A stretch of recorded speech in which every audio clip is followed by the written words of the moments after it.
She began to beg the midwives to help her, but they did not know how they could. Suddenly, she came up with an idea. I am okay with one son. Please take the girl to the forest and abandon her for animals to eat.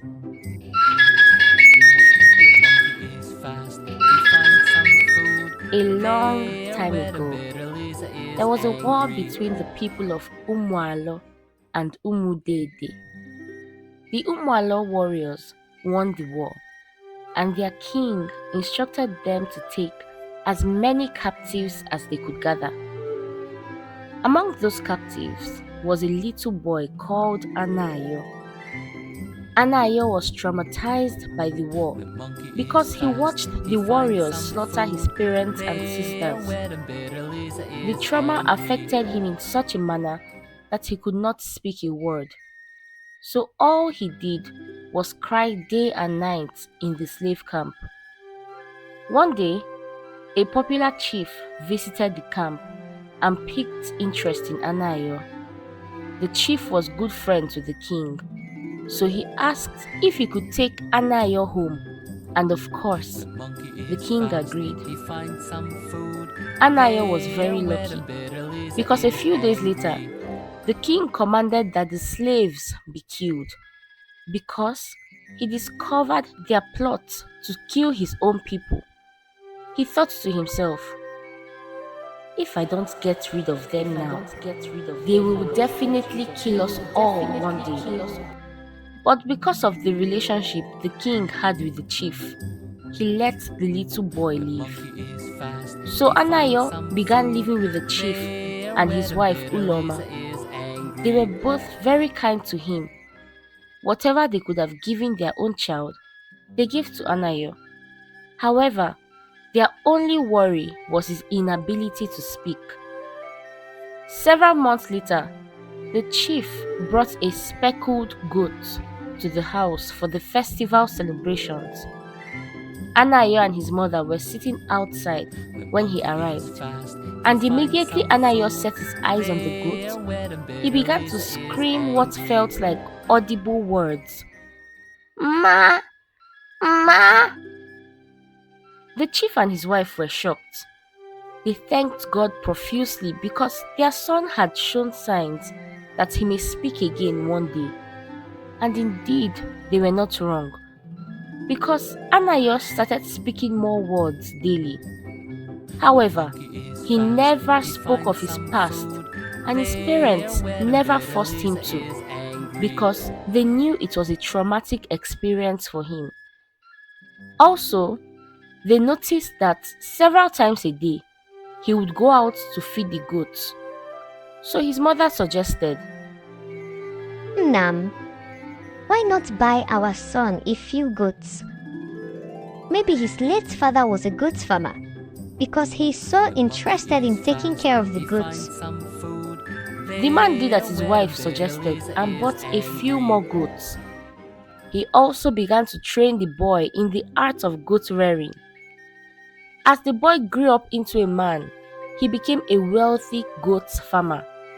In fact, he was also the most eligible bachelor in the village. Every lady wanted a piece of him. But unfortunately for them, he had his eyes set on Chioma. However, Chioma's younger sister, Noma, was unhappy about that. She could not understand why Anayo would choose Chioma over her. As often as she could, she would stand in front of the mirror and begin to praise herself. Lekwadi's beauty, Nwadi sharp, Noma, Hapu, Idi very sharp. Who doesn't want Noma? The most beautiful girl in the village. Even kings and warriors are seeking to marry me. Indeed, she was not lying. Every man in the village wanted Noma except Anayo. Finally, a chance came for her to snatch Anayo from her sister. One night, her mother asked her to go and look for her sister because she was unusually late. Noma checked the farm, but she was not there. So she decided to check Anayo's house.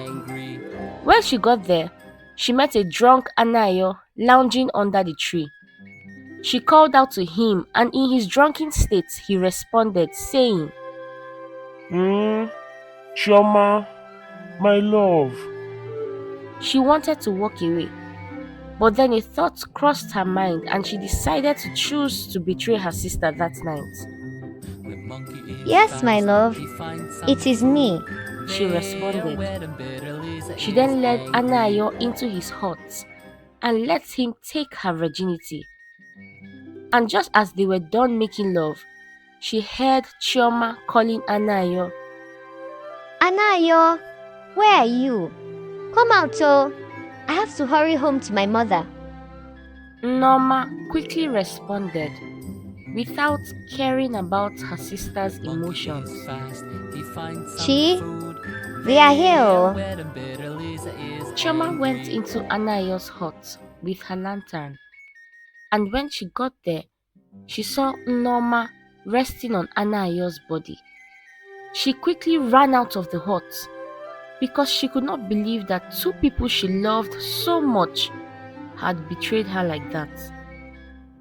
Over the next few days, Anayo begged Chioma as often as he could.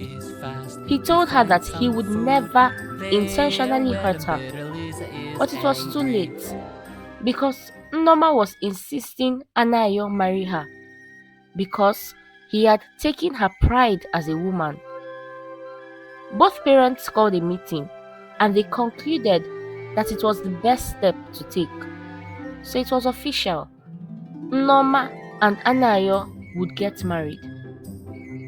Finally, Norma won. She married the love of her life. And because Anayo was a kind man, he respected her and never maltreated her, although he did not love her.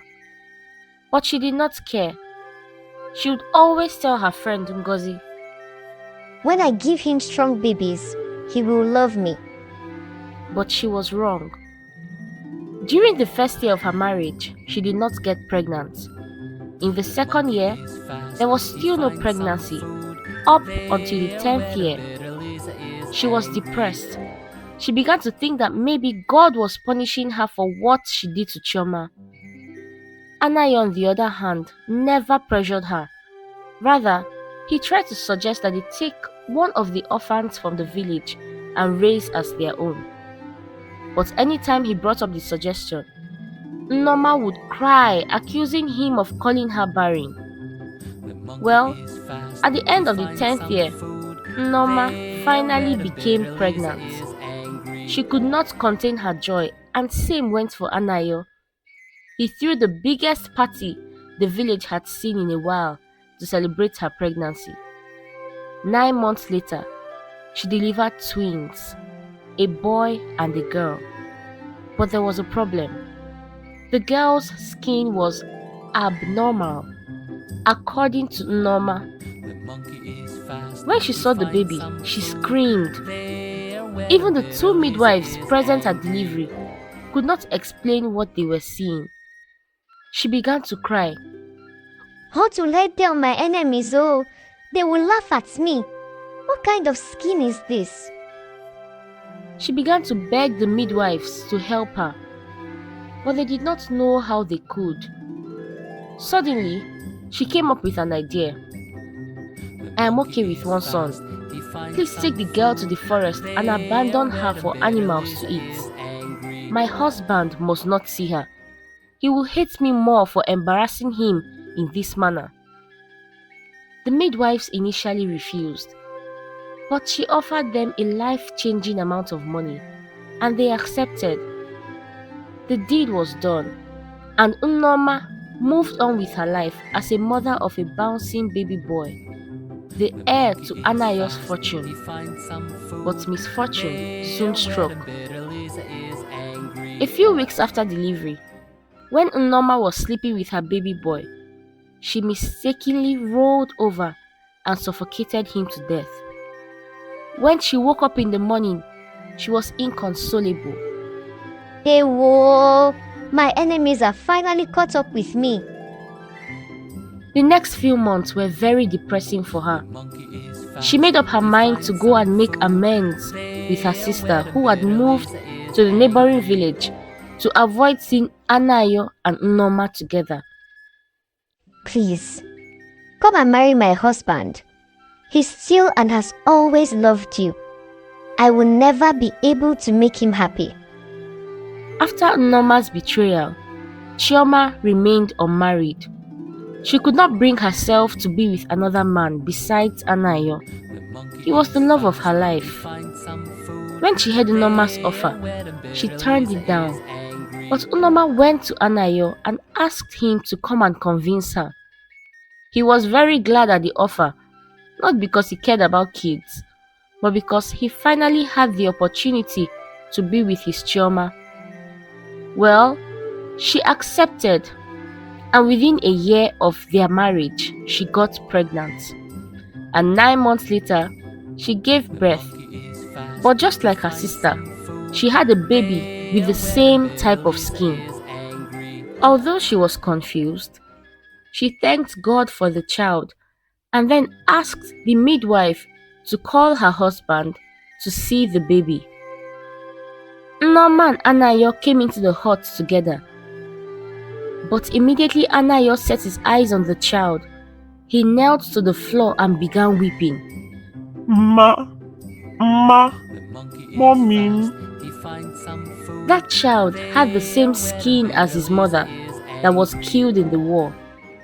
Just like the speckled goat reminded him of his mother's skin, so did this new baby.